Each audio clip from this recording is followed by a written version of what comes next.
aujourd'hui un état des connaissances. Vous voyez à quel point c'est récent, hein, toutes ces publications qu'elle a fait. Et donc, bon, je vais essayer, alors, aujourd'hui, peut-être vous montrer quelque chose qui est un peu aussi un décalage, et c'est peut-être par rapport entre l'intervention de Catherine et ce que je vais essayer de vous dire, moi, qui est peut-être plus du message, vous dire qu'il y a encore un décalage, vous voyez, entre ce qu'on connaît et puis ce qu'on fait. Et ça, c'est un enjeu de cette journée, je crois, c'est qu'on arrive à ce que nous savons aujourd'hui, et ce qu'on vient de vous montrer, on s'en rapproche et qu'on arrive à passer ça dans nos pratiques quotidiennes, et il y a encore un décalage. Alors, d'abord, un grand merci au CREA. Je suis ravi que le CRA soit associé à ces journées dont le succès ne se dément pas, de Biarritz à Boulazac, en passant par Bordeaux. Ça m'a donné l'occasion de découvrir la zone commerciale de Boulazac, ce qui me manquait dans mon réseau régional sur l'autisme, mais surtout d'être avec vous, de vous rencontrer, de passer la journée avec vous et d'échanger. Je me disais, qu'est-ce que ça va être barbant quand on a vu le jardin de parler des râteaux, des pelles, des sécateurs, c'est-à-dire des outils. Qu'est-ce que ça va être barbant pour vous? Et finalement, en réfléchissant à ce que j'avais envie de vous dire aujourd'hui, j'ai mesuré qu'il faut encore parler du rôle des râteaux, des pelles, des sécateurs, et puis d'abord, il faut les connaître.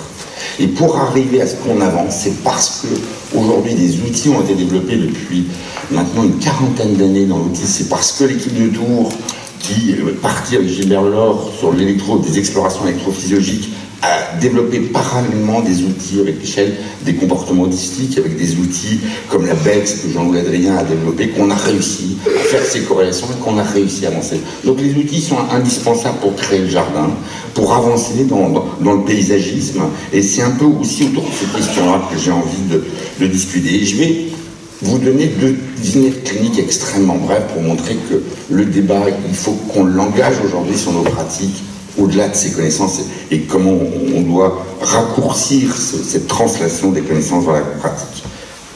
C'est en 2014, je vais vous raconter ces 2 cas très très rapides. Je vois un enfant de 9 ans qui est adressé il est dans une structure, il a un diagnostic de psychose infantile, et puis au cours du temps, on lui donne le diagnostic de TED, parce qu'on passe facilement de la psychose infantile au TED. Il est depuis 4 ans dans une structure qui le prend en charge, où il est au sein d'ateliers multiples et variés. Il m'est adressé parce qu'on se demande pourquoi cet enfant évolue peu, donc l'équipe aujourd'hui s'interroge pour l'absence d'évolution de ce garçon, et effectivement on décrit des stéréotypies nombreuses qui bougent peu, avec notamment une espèce de regard particulier fixé sur la bouche. Et donc on s'interroge beaucoup, et je vois ce garçon qui effectivement semble avoir présenté un trouble majeur des interactions sociales. Il y a une fixation sur la bouche, et puis quand on regarde un peu ce garçon, on s'aperçoit que s'il regarde la bouche, c'est qu'il est en train de faire de la lecture labiale. On fait un audiogramme un petit peu poussé. Cet enfant a une surdité profonde, congénitale, il n'est pas autiste. Ça, c'est comme des questions qu'il faut se poser. Je ne vous parle pas de 1930, je vous parle de 2014. Je ne vous parle pas d'une mauvaise équipe, hein, je ne suis pas là pour vous critiquer, mais vous voyez que le sens qui est posé, cet enfant, il n'a jamais vu une orthophoniste, il n'a jamais été rééduqué, il n'a jamais eu d'équipement pour entendre. On l'a fait, il a acquis le langage, il est retardé. Il est retardé aussi parce que, probablement, les raisons sont multiples de ce retard, il n'est pas du tout autiste. Après, maintenant, 3 années dans un établissement spécialisé pour enfants sourds, il n'est pas du tout autiste, il a un retard. Alors on pourra beaucoup s'interroger encore une fois sur les raisons de ce retard, sinon que vous avez entendu ce que dit Catherine, il y a des moments de plasticité cérébrale. Quand on n'utilise pas les canaux, quand on ne va pas stimuler l'audition, quand on ne va pas utiliser des méthodes d'audition, et ben ces canaux, ces réseaux, ces carrefours qu'on vient d'évoquer, ils se sclérosent, ils s'abîment, ils se réduisent. Et qu'après, pour les stimuler, à 9 ans, 10 ans, c'est beaucoup plus difficile. Donc cette histoire, elle est quand même frappante, elle se dit, on sait ce que c'est que la surdité, on sait ce que c'est que l'autisme, et pourtant, ce gamin, alors c'est une histoire de chasse, ce gamin, en 2014, n'avait pas eu les examens nécessaires qui ont permis d'invalider l'idée de la psychose, peu importe les termes, mais de l'autisme tout simplement. Ma deuxième vignette, elle est aussi. C'est un garçon de 13 ans, je vois qu'il est scolarisé en collège. Il vient parce qu'il a des problèmes de troubles du comportement majeur. On me demande des conseils pour le traiter. Ce garçon, quand on regarde son cursus, il a changer sans arrêt de collège, d'école primaire, des difficultés d'intégration scolaire, avec des apprentissages qui ne sont pas si mauvais que ça, paradoxalement, disent les enseignants. Il peut faire des apprentissages. Il a eu 2 hospitalisations dans des unités temporaires. Il ressort avec des traitements qui sont de plus en plus lourds. Et quand je le vois, ce garçon qui vient pour les troubles du comportement apparemment qui sont absolument résistants à toutes les interventions, quand je vois ce garçon, c'est un garçon qui effectivement a des difficultés, des difficultés comportementales relativement importantes. Et puis quand on interroge son développement, quand on regarde un petit peu plus près, quand on prend le temps, on s'aperçoit qu'il a des difficultés d'interaction qu'on a repérées déjà en maternelle. On a dit, vous savez, ça va passer. On s'aperçoit que ce garçon, il avait des apprentissages un peu particuliers, des compétences dans des domaines, des absences de compétences dans d'autres. On s'aperçoit que ce garçon, il avait des routines, il avait des rituels qui étaient apparus très tôt dès le CP. On s'aperçoit que les troubles du comportement au départ, à l'âge de 7-8 ans, étaient déclenchés quand il changeait de maîtresse, quand il y avait des modifications. Et puis, on s'aperçoit tout simplement qu'il avait un tableau de troubles du spectre autistique, ou de l'autisme, avec un potentiel relativement contrôlé, très typique. Ce garçon, 2 années, pratiquement 6 mois d'hospitalisation, des traitements, je ne veux même pas vous citer la liste de médicaments, tellement elle était longue, j'ai eu du mal à recopier quand j'ai commencé à la nettoyer. Aucune prise en charge, aucun encadrement, aucun diagnostic. L'équipe n'est pas mauvaise, les enseignants ne sont pas mauvais.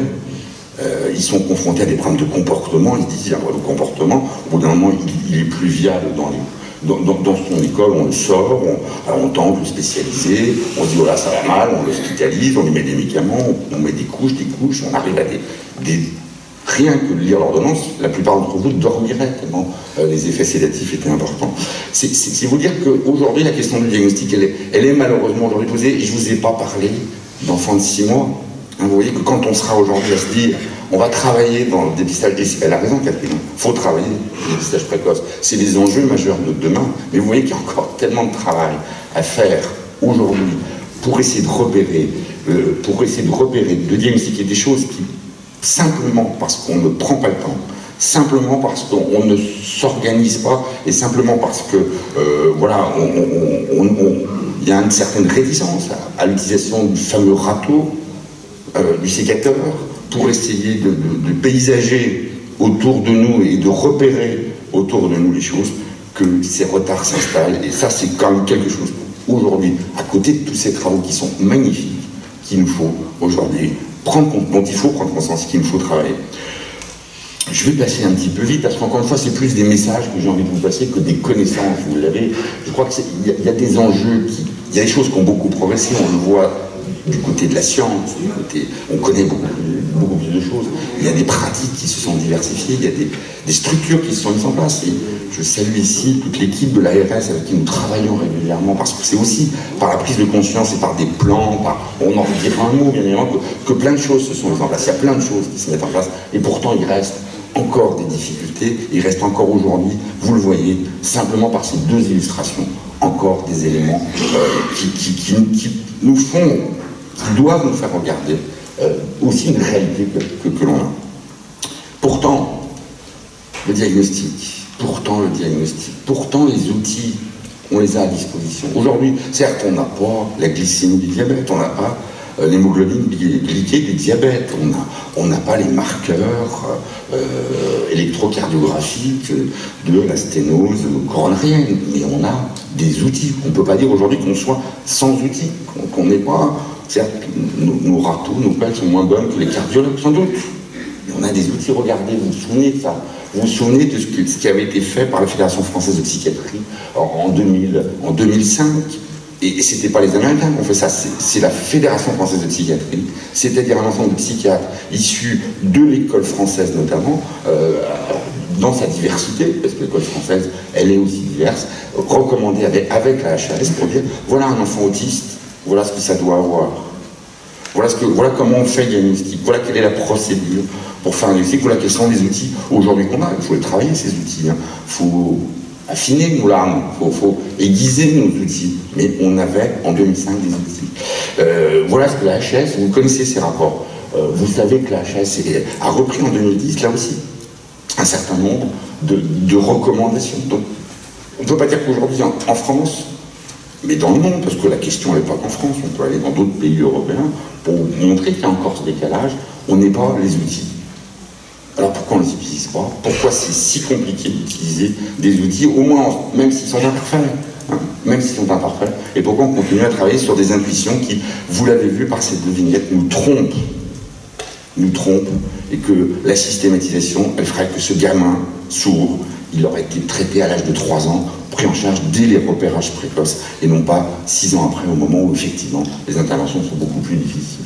Donc on a bien les outils, mais on ne les utilise pas. Alors, c'est tout l'enjeu du diagnostic. C'est tout l'enjeu du diagnostic, et je crois qu'il y a un maître mot qui a été donné déjà, initié par Catherine Barthélémy, quand elle nous dit, et quand elle nous dit à tous, on ne fait pas de la recherche comme ça pour simplement la connaissance et monter au plus près du champ du savoir, on fait de la recherche pour essayer d'intervenir. Et le diagnostic, ça ne sert pas à étiqueter, ça ne sert pas à marquer, ça ne sert pas à catégoriser pour le plaisir de faire des tas. Parce que l'esprit humain a besoin de faire des tas. Ça sert d'abord à essayer d'identifier dans des champs qu'on va délimiter, ça sert à identifier des stratégies d'intervention qui sont adaptées. Voilà, cet enfant sourd, il n'a pas besoin de thérapie éducative. Bien sûr que si, ça sert à tout le monde. Il a besoin d'abord de réparer son audition. Cet enfant de 13 ans qui a des troubles du comportement, il a peut-être besoin de médicaments. On pourra reparler des pistes qui ont été évoquées. Mais il a d'abord besoin de stratégies structurelles qui lui permettent d'accéder aux apprentissages et à l'école. Donc ça sert à ça, le diagnostic. Ça sert à nous permettre de repérer les choses. Alors, quand on regarde, ça c'est un travail qu'on a fait il y a quelques temps, sur l'ensemble des structures qui dépendent de l'hôpital Charles-Perrin, si je viens emballé devant ma porte où est situé le centre ressources, on s'aperçoit que quand on prend l'ensemble des enfants qui ont le diagnostic d'autisme, seuls 20% répondent aux procédures qui sont recommandées. Alors ça veut dire que dans d'autres situations, c'est pas que les cliniciens soient mauvais, c'est que le diagnostic il est fait en disant, et souvent on nous dit le diagnostic, écoutez, vous n'allez pas nous apprendre notre métier, on le sait. Alors bien évidemment on sait qu'on est dans les cas les plus typiques, mais vous voyez à quel point les cas typiques, et on va voir que les éléments qui brouillent ces cas typiques viennent être brouillés parce qu'il y a la comorbidité, parce qu'il y a les troubles du comportement, parce qu'il y a des familles aussi démunies, on s'occupe parfois plus des familles que de l'enfant, parce qu'il y a un éloignement, parce qu'on est à Boulazac alors qu'on devrait être qu'il devrait y avoir une structure à Boulazac et pas seulement être obligé de se déplacer à Bordeaux, parce qu'il y a des tas de choses qui viennent faire que ce diagnostic est évident quand on le montre, et ben, il n'est pas toujours aussi évident dans la réalité clinique, dans la réalité pratique, que là encore, il y a une inégalité extraordinaire, un manque d'harmonie dans l'accès à ces procédures. Alors certes, il y a beaucoup de choses qui ont été faites. Bien sûr, je suis très fier d'avoir que l'Agence régionale de l'hospitalisation puis l'ARS m'ait confié la direction du centre ressources Autisme-Aquitaine. Je suis aussi très, très content d'avoir participé au sein du ministère des Affaires sociales à l'époque à la mise en place de centres ressources, mais vous le savez, installer une équipe de diagnostic dans une région, c'est pas suffisant. Vous le savez parce qu'on sait aussi qu'on doit aussi, nous, bien sûr qu'on est bon, enfin j'espère, au sein du centre ressources, mais l'enjeu, c'est pas qu'il n'y ait qu'une équipe qui fasse des diagnostics, parce que sinon, eh bien évidemment, les délais d'attente commencent, et on sait que Olivier Messon est là, c'est un des problèmes sur lesquels les CRA, l'ANCRA travaille, c'est comment réduire cet accès au diagnostic, parce que quand un enfant de 2 ans et que des parents s'inquiètent, que par chance le pédiatre dit oui, vous avez raison de vous inquiéter, on va demander un avis, qu'on va adresser, et que la réponse est, eh bien vous venez dans 8 mois, bien évidemment, le problème. Quand on vient de vous dire que, vous savez, c'est des périodes, là, à ce moment-là, si on ne stimule pas, on va perdre des neurones, enfin, ou plus précisément, on ne va pas en perdre. Le paradoxe, ça, on en reparlera peut-être, c'est que les enfants autistes, ils ne perdent pas des neurones qu'ils devraient perdre. Tout simplement parce qu'ils ne sélectionnent pas les bonnes voies. Mais vous vous rendez compte, ces délais. Alors, je pense que tous les professionnels autour de nous en sont conscients, mais certes, il y a des lieux diagnostiques, certes, il y a des CRA, il y a d'autres lieux, mais encore une fois, l'enjeu, il y a un enjeu majeur. Il y a des diagnostics qui ont été faits, mais je pense qu'on va en reparler tout à l'heure avec Bernard Carreau, avec Dominique Piard, avec Céline Rosselin sur la question de l'adulte, qui est encore bien loin d'être aujourd'hui un lieu de repérage. Hein. Je cite des chiffres approximatifs, on sait 270, hein, je le dis, 270 hospitalisation chronique supérieure à 250 jours, des chroniques, etc. On estime dedans la moitié probablement troubles récents du développement ou troubles du spectre de l'autisme, pas diagnostiqués, on dit toujours handicap psychique. Vous savez, ce fameux terme, hein, l'enveloppe psychique est le handicap psychique. Donc il y a des enjeux, et puis l'adolescence. Hein. L'adolescence, alors, bien évidemment, quand le diagnostic a été fait avant, on y pense, mais chez les sujets Asperger, c'est un moment clé. L'émergence de la puberté, les troubles du comportement, ces difficultés, ce jeune que je vous ai montré, c'était souvent des gamins qui ont découvert qu'ils ont troubles du comportement au moment des urgences.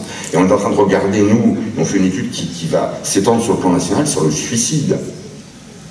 Sur le suicide, on n'en a jamais parlé, mais ce sont des enfants, ce sont des et notamment au moment de l'adolescence, qui sont à haut risque de suicide, de passage à l'acte, en tous les cas auto-agressif. On parle beaucoup des troubles du comportement, on parle peu de l'auto-agressivité. Or, c'est un problème quand on regarde les urgences psychiatriques, et c'est ce qu'on est en train de faire aujourd'hui dans une étude en Aquitaine, on s'aperçoit que, il y a des enfants qui sont jamais diagnostiqués, qui arrivent à l'occasion des ados plutôt, ou des jeunes adultes, à l'occasion de gestes suicidaires, et qui décrivent un parcours et qui sont dans le diagnostic typiquement des sujets de type du trouble du spectre de l'autisme. Et là encore, vous voyez que c'est des enjeux qui sont majeurs.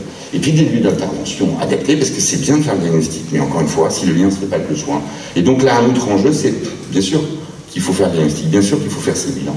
Mais un des enjeux, c'est un des enjeux qui est un enjeu majeur, c'est-à-dire qu'il y a une continuité, la notion de parcours de l'accompagnement, qui est une notion importante, et qui a été développée dans le cadre des axes principaux du plan autisme en cours, qui se développe dans le cadre du PERA actuellement. C'est un enjeu important. D'où cet enjeu, c'est que il y a des plans autisme et on s'en réjouit.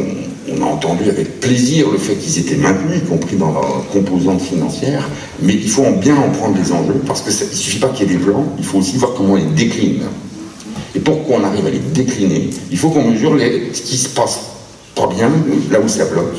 Et vous voyez que ce n'est pas forcément du côté des connaissances que ça bloque, mais du côté de la formation, hein, du côté de s'approprier, que ce n'est pas seulement une équipe du CRA hyper formée qui doit s'approprier la question du diagnostic, c'est un ensemble d'équipes qui sont des professionnels de terrain. Vous voyez que la question du dépistage précoce qu'évoque Catherine Barthélémy, vous imaginez, c'est super, 6 mois, on commence à se dire, tiens, on va intervenir, on commence à être un jeu, des programmes de stimulation, on réduit, c'est magnifique tout ça. Mais il faut des équipes, il faut former les gens. Et là encore, il y a un écart entre nos connaissances et l'appropriation de ces outils et la formation des équipes de terrain qui reste encore considérable. C'est tout l'enjeu du développement qu'on est en train de mettre en place des EDAP, qui sont des équipes de diagnostic, de proximité, dont l'enjeu est de dire qu'il n'y a pas qu'une équipe qui va faire le diagnostic, il n'y a pas qu'un lieu, il faut diversifier ces lieux pour réduire les délais, pour permettre aussi de l'appropriation, je crois, de ces outils par l'ensemble des professionnels. Et puis encore une fois, l'enjeu de la formation est considérable actuellement, parce qu'il y a encore trop de diversité. Et on doit partager une culture commune pour avancer. Ce n'est pas l'uniformisation des professionnels qui est importante, ce n'est pas la perte des repères théoriques. Ce n'est pas la question de la théorie. C'est qu'on ait des repères aujourd'hui et qu'on se dise, on travaille sur ce jardin, on va essayer d'utiliser des outils qui sont communs. Après, on a le droit de faire des choses qui peuvent être différentes, mais qu'on partage cette culture. Alors, pourquoi c'est aussi compliqué? Parce qu'aussi, on va commencer par réfléchir que le concept d'autisme, de Kenner au DSM-5, il a considérablement évolué. Alors ça, c'est bien évidemment un enjeu qui a changé. Alors, je ne suis pas allé du côté de Kenner, mais c'est vrai qu'à la fois, on est parti d'un concept très restrictif de l'autisme, avec un trouble majeur d'interaction sociale, avec une absence de communication verbale, avec des stéréotypies majeures entravant toute capacité d'apprentissage, un concept qui qui a considérablement changé. Et vous avez, là, je vous ai mis les principales classifications qui vont du DSM, dans son édition, sa 3e édition, jusqu'au DSM-5, qui donc vient de sortir au printemps 2014, qui montre bien d'abord qu'il y a toujours une oscillation entre faire des catégories, des sous-groupes, en disant il y a l'autisme, et ça c'était un des premiers enjeux, il y a l'autisme au sens large, et puis il y a des sous-groupes, des intégratifs, le syndrome d'Asperger, le syndrome de Rett, etc. Et vous voyez qu'on est passé par vague, 92, le DSM-3R, il y a un trouble autistique, on verra bien ce qu'il y a dedans. 96, le DSM-4, on refait des catégories. Et puis 2014, le DSM-5, et on passe, là 2013, le DSM-5, et on passe de nouveau à la notion de spectre. Alors, cette évolution des concepts, elle est faite à la fois par sous l'influence d'un certain nombre de recherches sur le terrain. C'est pas simplement des gens dans un bureau qui disent tiens, on change tel lieu, on va appeler le trouble du spectre de l'autisme. Elles sont faites au travers de recherches sur le terrain, et ces recherches sur le terrain nous montrent que la catégorisation, elle est toujours un petit peu difficile. Est-ce qu'il est syndrome d'Asperger? Est-ce qu'il est autisme, trouble autistique à haut potentiel? Et c'est quoi la différence entre l'un et l'autre? Est-ce qu'il était normal au début de son développement? Est-ce qu'on peut vraiment parler de troubles désintégratifs? Est-ce qu'on peut repérer ces périodes de normalité du développement? Le sourire, beaucoup de parents vous disent, et ils ont raison, que l'enfant souriait. Les premiers mots, vocalisation, babillage, tout ça, maman, est-ce que c'est des mots? Est-ce que c'est du babillage? C'est probablement des mots, parce que c'est... Tout ça montre bien que les frontières sont compliquées quand on fait du diagnostic. Définir les objets même du diagnostic sont extrêmement compliqués. Donc c'est vrai que ça a modifié les choses. Alors, sinon, il y a un point qui est important, c'est que, je reviendrai dessus, c'est qu'on est passé d'un concept restrictif à un concept étendu, en disant il y a au sein de l'ensemble de ces troubles des dimensions, la sociabilité, la communication, la capacité d'ouverture sur des activités variées, l'association à d'autres troubles. C'est qu'on est passé d'un concept restreint à un concept élargi. Ça, c'est un enjeu important parce que ça a comme conséquence, et on dira un mot sur le DSM-5, ça a comme conséquence qu'effectivement, le bilan diagnostique n'est plus, mais on le sait depuis longtemps, suffisant pour programmer des interventions et des interventions thérapeutiques, et pour mettre en place des programmes d'accompagnement. Et qu'il faut, à côté de ce bilan diagnostique, qui nous dit, on est dans le champ du trouble du spectre de l'autisme, travailler sur des bilans fonctionnels qui vont permettre d'individualiser les compétences d'un enfant. Alors, cette diapositive, vous l'avez connue parce que je l'ai fait pour Biarritz. Je me disais, c'est un anniversaire aujourd'hui, on va ressortir. Il y a aussi des confusions de termes dont il faut se débarrasser, et je dirais s'en débarrasser au-delà de conflits théoriques, psychose, trouble grave du développement, trouble grave de la personnalité à 12 mois, hein, c'est consistant quand même. Il y a un trouble grave de la personnalité à 12 mois. On se dit, oui, il y a dépression, tous ces termes qui ont été utilisés, je le dis pour des gens et notamment l'école française, c'est vrai, une partie en tout cas de cette école s'est beaucoup nourrie de ces termes. Ils ont un sens. Moi, je ne veux pas en récuser de sens. J'ai rien contre Feuerstein qui, en 1870, décrivait la notion de psychose. C'est vraiment des concepts dont il faut accepter la dimension historique. Il faut accepter que ça représentait aujourd'hui, à un moment donné, dans l'histoire des concepts, dans l'histoire des modèles, une façon de dénommer les choses. Hein, ce concept, et là on ne peut pas traîner parce que l'organisation, les choses ont changé. On vous parle de carrefour, sillon temporal supérieur, on vous parle de traitement de l'information visuelle. C'est sûr que les concepts ont changé, c'est sûr. Ça ne veut pas dire que la psychologie, au sens qu'elle avait il y a 20 ans, a changé. Ça veut dire que simplement on a changé notre évolution, et que l'idée c'est de trouver des termes. Parce que le gros problème aussi, c'est une entrave majeure, me semble-t-il, au diagnostic, c'est que si on n'utilise pas les mêmes termes, ces recherches mondiales, déjà les Japonais, c'est compliqué de parler avec eux, hein. Vous savez qu'ils ont des signes un peu bizarres pour écrire. Je dis ça toute amitié pour nos collègues japonais. Mais si on n'utilise pas les mêmes termes pour pouvoir communiquer nos recherches, pour pouvoir communiquer nos expériences, pour pouvoir communiquer entre nous nos pratiques, et bien chacun va rester dans son coin. Chacun va rester dans son coin. Et qu'un des enjeux aujourd'hui du diagnostic, c'est pas seulement d'étiqueter, c'est pas seulement de marquer avec une espèce de faire un sujet, une personne, mais c'est aussi d'utiliser des outils de communication qui nous permettent de travailler ensemble. Donc c'est un enjeu important, et à ce titre-là, toutes ces terminologies, eh ben, elles n'aident pas, parce que et c'est tout l'enjeu de classification qui sont locales. Si on prend la classification des troubles mentaux de Bordeaux-Nord, eh ben les gens de Bordeaux-Nord vont avoir du mal à parler aux gens de Bordeaux-Sud, parce qu'ils n'auront pas les mêmes termes. D'où les enjeux des classifications, bien sûr, c'est forcément une espèce de caricature, mais un des enjeux majeurs, et des enjeux des outils, c'est de développer une culture commune qui aille bien au-delà de la Garonne. Allez, on franchit même la Dordogne, allez, la Loire, pourquoi pas. Rêvons, soyons baroudeurs, hein, jusqu'au nord de la Loire. Ça, c'est un enjeu majeur, et donc, c'est un enjeu qui doit nous dire, moi, si vous me dites, on va les appeler, je sais pas, corps au pied, ben, on les appelle corps au pied, parce que la terme lui-même, bon, c'est pas ça l'enjeu, on va pas se dire pour un terme, mais il faut que ça vous d'ailleurs, corps au pied, on va dire les mêmes choses. Si vous pensez à une espèce d'urillon au niveau du petit orteil, et que moi je pense autisme, on ne va pas s'entendre. L'enjeu du diagnostic, ça a été aussi d'intégrer cette diversité. Vous voyez que plus on a élargi le concept, du concept de Kanner jusqu'au concept aujourd'hui, plus on a d'abord intégré dans des perspectives d'intervention qui ne sont pas forcément identiques, hein, la diversité individuelle. Et ça, c'est un enjeu important, c'est que derrière le diagnostic, il y a une diversité de parcours, il n'y a pas une fatalité qui est marquée comme ça. Et si aujourd'hui on a encore des hésitations à se dire celui-là va bien évoluer, celui-là va pas bien évoluer, il y a quand même des enjeux qui sont des enjeux aujourd'hui importants, c'est de réfléchir au parcours individuel. La notion de parcours d'accompagnement est une notion extrêmement importante. Alors le DSM, vous le savez, 5, a réorganisé en passant des troubles envahissants du développement sous-catégorisés en différents types de troubles à l'idée qu'il y a un spectre. Alors le spectre, ça fait toujours un peu peur, hein. Et je rappelle que d'ailleurs cette diapositive est fausse, puisque c'est pas le spectre qui est autistique, c'est le spectre de l'autisme, et donc on traduit souvent la notion d'autisme spectrum disorder par trouble du spectre autistique, alors que la traduction c'est trouble du spectre de l'autisme. C'est de montrer que derrière une entité qui est commune avec ces troubles de la communication et de la socialisation, il y a une diversité clinique qui est liée à l'intensité, qui est liée à la comorbidité, qui est liée au développement cognitif, qui est liée à l'environnement, qui est liée aussi à l'histoire du sujet. Pourquoi ? Avec ces troubles qui sont les troubles où la communication sociale, notamment les troubles de la problématique, vont être isolés. Et dans cette évolution conceptuelle de ce trouble, hein, qui encore une fois nous donne un peu les bornes, nous limite, nous délimite un périmètre, il y a deux choses qui sont peut-être importantes dans l'évolution conceptuelle. C'est d'abord l'idée que communication, interaction, c'est quand même deux choses qui sont extrêmement liées.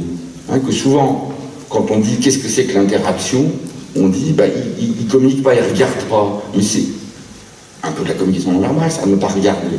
Hein, c'est aussi ne pas montrer, ne pas indexer, ne pas répondre par des sourires, c'est aussi de la communication. Et donc vous voyez que derrière ces deux entités qui étaient définies dans le DSM précédemment par d'un côté le trouble des interactions et de l'autre le trouble de la communication, il y a probablement quelque chose de commun, c'est-à-dire que non seulement, et on le sait chez les enfants, et nos collègues orthophonistes le savent bien, que chez les enfants qui accèdent au langage dans l'autisme, ils ont un trouble de la communication. Quand on parle de trouble de la communication, on voit bien que tous les enfants autistes, quel que soit leur niveau linguistique, ont un trouble de la communication. C'est-à-dire que leur outil linguistique n'est pas un vecteur de communication. Et ça, c'est un des enjeux importants. Et puis le deuxième point qui est aussi extrêmement important, et ça je pense que vous le savez tous, je vous apprends rien bien sûr, c'est les enjeux de la sensorialité et de la perception. Hein, pendant très longtemps, on a dit les autostimulations, ce sont des phénomènes de stéréotypie motrice. C'est pas que ça. C'est aussi une façon de s'auto-activer des champs perceptifs. Et on sait, et probablement que dans la construction de ces carrefours, des réseaux sociaux très précoces qu'on vous a montré, que vous a montré Catherine tout à l'heure, il y a probablement des enjeux majeurs qui sont construits sur comment on perçoit le monde et comment on va distinguer ce qui est humain et ce qui n'est pas humain. C'est comme ça que se construit l'interaction. Mais ça, c'est de la perception, c'est de l'audition, c'est de l'olfaction au départ. C'est de la vision ensuite, c'est du repérage spatial enfin. C'est-à-dire qu'on va traiter des informations qui sont des informations au début extrêmement primaires. On ne naît pas avec le concept de l'humain dans la tête. Hein. On le construit au travers Et cette notion de sensorialité, la persistance d'anomalies de cette sensorialité est aussi un enjeu majeur parce que vous le savez, et notamment chez les autistes qui sont des enfants à faible niveau de développement, et bien souvent le travail repassant par la perception, repassant par la sensorialité est un travail fondamental. Donc les enjeux du DSM-5, ça va être de regrouper en disant il y a un trou de la communication et des interactions sociales, et puis il y a quelque chose qui met en jeu à la fois la répétition, la routine bien sûr que nous connaissons, mais aussi la sensorialité. Avec aussi quelque chose qui est important, c'est comment organiser nos réponses, et c'est aussi une proposition, c'est-à-dire que définir un diagnostic, c'est pas seulement suffisant en soi. Définir un diagnostic, c'est aussi accepter qu'on va donner des niveaux de réponse et des besoins en matière de réponse.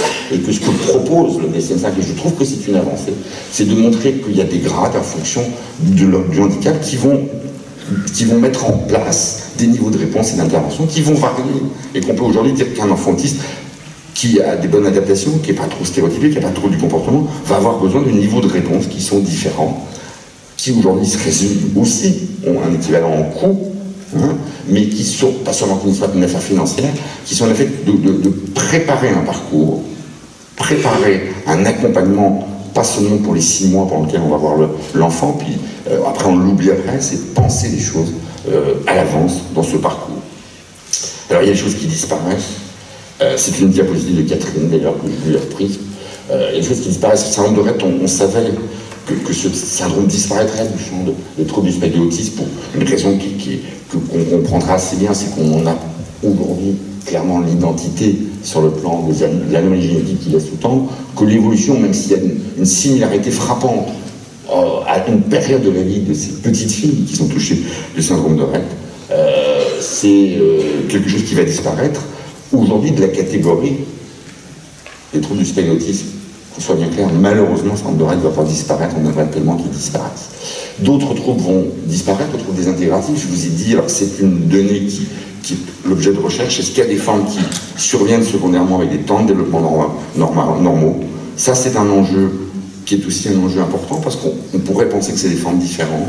Et bien aujourd'hui, les travaux sur le terrain qui ont été faits ici et là, outre-Atlantique, en Europe, semblent avoir du mal à distinguer qu'est-ce que c'est que cette période de développement normal, même si on peut penser qu'effectivement, l'émergence, le repérage des manifestants diagnostiques va bien évidemment changer en fonction de la gravité de ce qui est touché. Et qu'un enfant qui ne parle pas, on va le repérer vite. Qu'un enfant qui parle, on va le repérer plus tard. Ce qui ne veut pas dire que sur le plan développemental, les problèmes de l'enfant qui parle, les problèmes du syndrome d'Asperger n'ont pas commencé plus tôt. Donc c'est un des enjeux, qui, encore une fois, un objet. Et puis ce fameux syndrome d'Asperger, alors vous le savez, il a été introduit dans le DSM-4.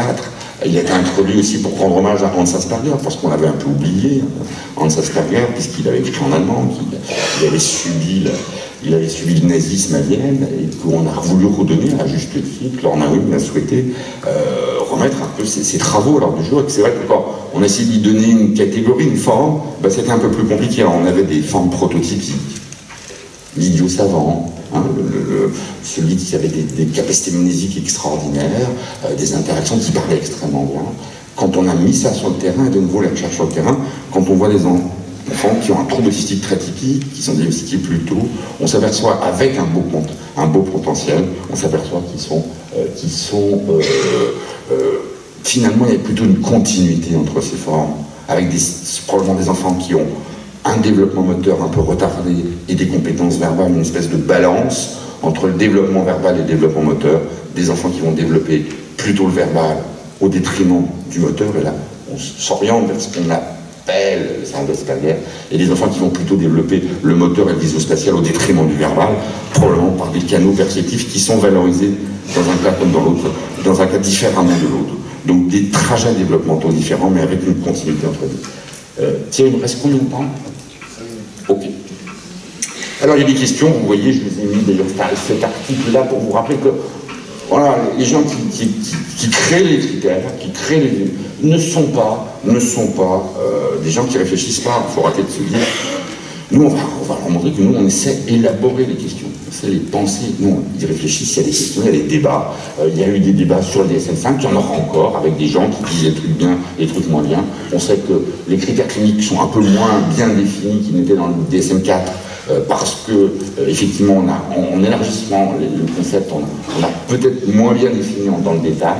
On sait que plus on élargit les critères, plus à des périodes spécialisées, c'est compliqué, et notamment ces troubles ont besoin d'autres outils pour le dépistage. On sait qu'actuellement, il y a une question qui est posée, c'est les différences filles-garçons, et ça c'est un enjeu important parce que probablement, même s'il reste une surprévalence masculine, probablement que le diagnostic chez les filles est moins bien fait, sauf quand elles sont gravement atteintes. On se dit, c'est plus grave chez la fille, et c'est peut-être moins diagnostiqué quand c'est moins grave chez la fille, parce qu'une fille isolée, qui ne bouge pas, c'est pas gênant. On dit c'est normal, c'est une fille. Hein, c'est normal, elle ne bouge pas. Un garçon qui ne bouge pas, on se dit, oh là là, celui-là, il est mal parti dans ma vie. Hein, qui est un peu repéré, isolé. Donc vous voyez qu'il y a quand même des repérages, des stéréotypes sociaux qui ne nous aident pas beaucoup dans cette affaire. On sait que des enjeux sont donc posés aussi sur peut-être redéfinir, et notamment un enjeu qui va être ouvert aujourd'hui, c'est ce qu'on appelle l'enjeu de la comorbidité, c'est l'association entre l'autisme et puis d'autres pathologies qui justifient un traitement en soi. L'existence, par exemple, d'un syndrome de Gilles de la Tourette, l'existence du TDAH, dont on sait que c'est un des enjeux, puisque c'est une intervention thérapeutique derrière, différente de celle habituellement donnée, les enjeux de la dépression, je vous en parlais, et des conduites suicidaires, des enjeux qui montrent encore une fois qu'il faut accepter d'aller regarder tout ça et de le faire un peu systématiquement. Donc le diagnostic, derrière il y a la notion d'évaluation fonctionnelle qui doit nous rappeler que derrière le diagnostic du trouble du spectre de l'autisme, il y a l'enjeu, et ça le DSM le rappelle puisqu'il nous dit, à côté du diagnostic, des critères de base, on va évaluer l'intensité des troubles de la communication sociale, on va évaluer l'existence d'une comorbidité neurologique, on va évaluer le développement de l'outil linguistique, on va évaluer l'existence d'autres types de comorbidités. Donc l'enjeu, c'est d'arriver à créer ce profil, et c'est un enjeu important. Et puis, je le rappelle, l'évaluation, le diagnostic, c'est pas seulement le fait d'un sage qui saurait tout. C'est une compétence partagée qui vient bien évidemment d'appropriation collective, d'outils, mais qui vient aussi d'une expérience, et cette expérience, il faut la reconnaître. Et l'expérience, elle est du côté des professionnels, mais elle est aussi au côté des familles. Je crois qu'il ne faut pas le rappeler, il ne faut pas l'oublier, et c'est bon de le rappeler. L'expérience, elle est aussi du côté des familles, c'est-à-dire qu'ils ont aussi une compétence d'évaluation, et on va le voir dans les outils. Je vais maintenant passer très rapidement pour vous éviter un inventaire, sachant que je ne suis pas Prévert, et trop rapide. Ça, c'est le diagnostic que vous connaissez pour rappeler que derrière donc, le diagnostic, il y a une évaluation qui doit être complète et qui doit rappeler que cette notion d'évaluation fonctionnelle est fondamentale. Je crois qu'on en reparlera au cours de cette journée à plusieurs reprises. On va rappeler que les outils ne manquent pas aujourd'hui, ne manquent pas aujourd'hui. On les listera, mais vous connaissez ces diapositives, et je vous les relisterai, je pointerai juste deux choses sur la notion d'évaluation. Je voudrais juste ici identifier, parce que c'est une réflexion que nous avons eue dans les groupes, notamment de pilotage du plan régional sur l'autisme. Un des enjeux, c'est bien différencier des outils de dépistage, des outils de diagnostic. C'est pas la même procédure. Quel que soit l'âge, c'est pas la même procédure, c'est pas le même niveau de formation, c'est pas le même engagement. Je crois qu'il faut qu'on ait bien conscience que dépister, c'est repérer des signaux d'alerte. C'est pas dire il est autiste, c'est pas dire il a. C'est une démarche qui est chronologiquement qui se suit, mais c'est pas la même chose, c'est pas le niveau de formation. Et quand on dit il faut former les PMI, c'est pas au diagnostic. Il faut leur dire attention, dites-nous, apprenez des signaux d'alerte qui nous disent le développement se passe pas bien. Et d'ailleurs aujourd'hui, de plus en plus, et les derniers outils qui sont utilisés dans le dépistage ne sont plus des outils spécifiques de l'autisme. Les outils qui sont utilisés sont des outils qui repèrent des anomalies de développement. À voir ensuite dans le bilan quel type de diagnostic va arriver, en sachant qu'aussi, des enjeux, vous l'avez vu, c'est notre capacité à repérer, à identifier comme spécifiques des anomalies qui, à l'âge de 6 mois, le balayage incertain du regard à l'âge de 6 mois, ça n'en fait pas un autiste. Le fait qu'un enfant montre de façon aléatoire des objets, ça n'en fait pas des autistes. Donc ces enjeux-là, ils sont importants parce que le niveau de formation, le type d'outil va varier considérablement en fonction de ces niveaux-là. Je vais passer vite parce que ça, c'est des diapositives que vous connaissez et je ne vais pas m'installer dessus pour vous rappeler qu'il y a des outils qui existent dans le cadre du dépistage. Bon, vous connaissez bien sûr la MCHAT, qui est un outil qui a été fait à partir finalement de quelque chose qui était assez intéressant dans l'esprit, puisque c'est à la fois un questionnaire qu'on pose aux parents et puis une situation d'observation filmée où on va observer 3-4 capacités d'interaction précoce. Ça, c'est des outils de dépistage. On ne fait pas le diagnostic forcément, mais ça, on sait qu'aujourd'hui, avec ces outils-là, on va pouvoir repérer, identifier des anomalies précoces de l'interaction. Ça ne veut pas dire qu'ils seront autistes, ça veut dire que simplement, ces enfants-là ont dans leur interaction des compétences qui sont problématiques et repérer relativement tout. Donc je passe sur la MCHAT, juste pour vous dire qu'après il y a des outils, et je vais terminer dessus, parce que ça me semble important, je ne vais pas vous redonner la DOS, ni l'ADI, qui sont les deux principaux outils du diagnostic. Juste pour vous rappeler qu'il y a deux choses qui sont fondamentales derrière l'outil. Il y a il faut utiliser les films. Aujourd'hui encore, en 2014, on a besoin de pouvoir revoir ces enfants, de les revoir ensemble, de partager notre regard, d'échanger nos expériences, et la notion de vidéo, et c'est ce que propose la DOS, au-delà de la situation structurée que propose la DOS, c'est de filmer. les enfants. Et je m'aperçois que beaucoup d'enfants ne sont pas filmés, même, je crois que c'est un outil extrêmement important, vous l'avez vu dans les films familiaux. Mais aujourd'hui, moi, il faut filmer des enfants, il faut filmer des adolescents, il faut filmer des adultes, dans des situations structurées, parce que ça nous permet de les comparer. Et puis ça permet de les comparer quand ils évoluent. Mais on a encore aujourd'hui besoin de ce regard de sémiologiste, qui n'est pas encore fini, parce que justement, on n'a pas la glycémie de l'autisme, et que le regard est d'abord un regard clinique. Nous avons besoin de ces outils. Et la dose qu'elle propose, elle propose non seulement un projet un peu développemental en fonction d'un certain nombre d'éléments du développement, mais elle propose surtout de filmer, de regarder, de coter ensemble, de regarder et de pouvoir voilà, coter, de partager cet outil. Le deuxième point, je passe là-dessus très vite parce que vous connaissez ces diapos, c'est l'ADI. L'ADI, qu'est-ce que c'est que l'ADI, Autisme Diagnostic Interview? C'est une interview structurée développementale. Et ça se fait avec qui? Ça se fait avec les parents. Et quand je disais il y a 10 ans de ça, quand nous avons, avec Marion Leboyer, traduit la première version de l'ADI, il y a plus de 10 ans de ça, voilà, le temps passe vite, il y a 20 ans de ça, comme on en a traduit à l'INSERM, la première version de l'ADI, et qu'on expliquait qu'on faisait un diagnostic, qu'une partie importante du diagnostic, c'était d'interroger sur le parcours développemental de ces enfants, à quel âge ça a apparu, et de reprendre ce trajet développemental, et que c'était avec les parents. Tout le monde disait, mais avec les parents, vous rigolez quoi, vous n'allez pas avoir des informations fiables, les gens, ils sont la douleur, la souffrance, etc. Et on oubliait singulièrement, encore une fois, la compétence.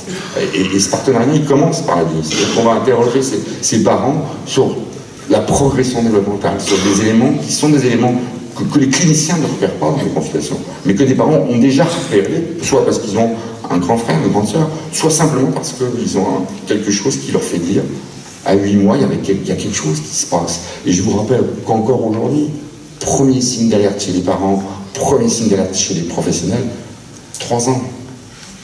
3 ans, et qui ont la procédure diagnostique.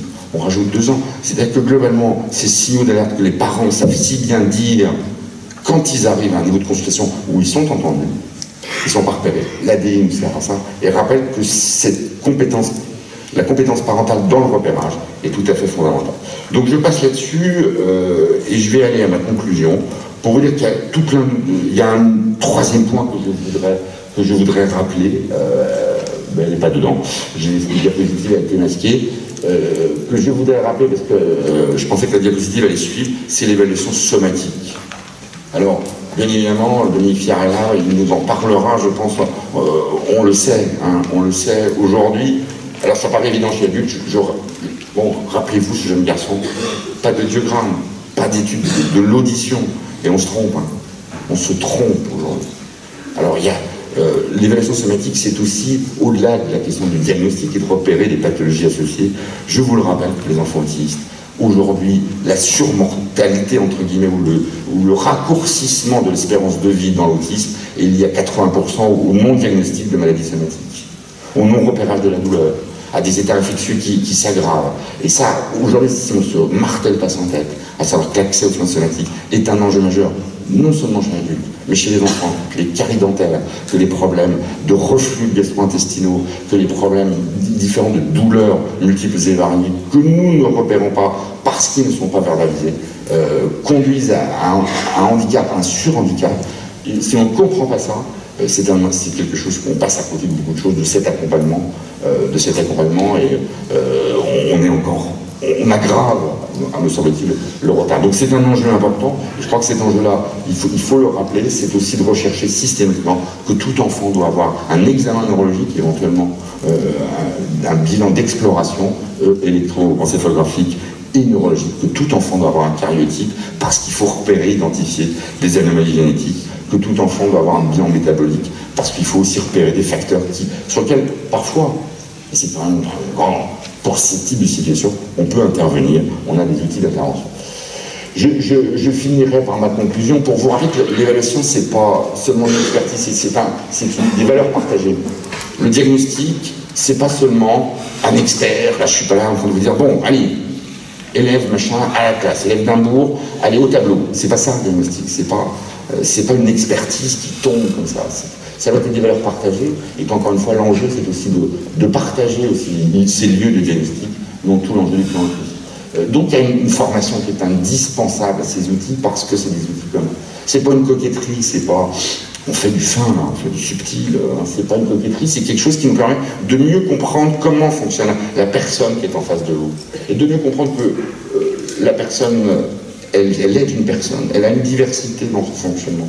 On a beaucoup dit, il ne faut pas les appeler autistes, il faut les appeler personnes avec autisme. C'est vrai, c'est pas du politiquement correct. C'est que derrière le trouble autistique, ça c'est de la maladie, c'est du trouble. Il y a une personne qui fonctionne avec des compétences, avec des contextes, et que ça c'est un enjeu important de rappeler ça, parce que la prise en charge, si elle a des critères communs qui sont liés à l'autisme, elle a des critères qui sont aussi des critères individuels. Et puis c'est pas une rêverie, c'est pas quelque chose qui... On se plaît, on pense, alors il est aspergoïde, rayonide, etc. Non, c'est un enjeu, et l'enjeu il est thérapeutique. Il est des interventions que nous serons capables de mener, et puis simplement, juste quand on fait un diagnostic chez un enfant de 3 ans, de ne pas penser que son destin est gravé. Je vous remercie de votre attention.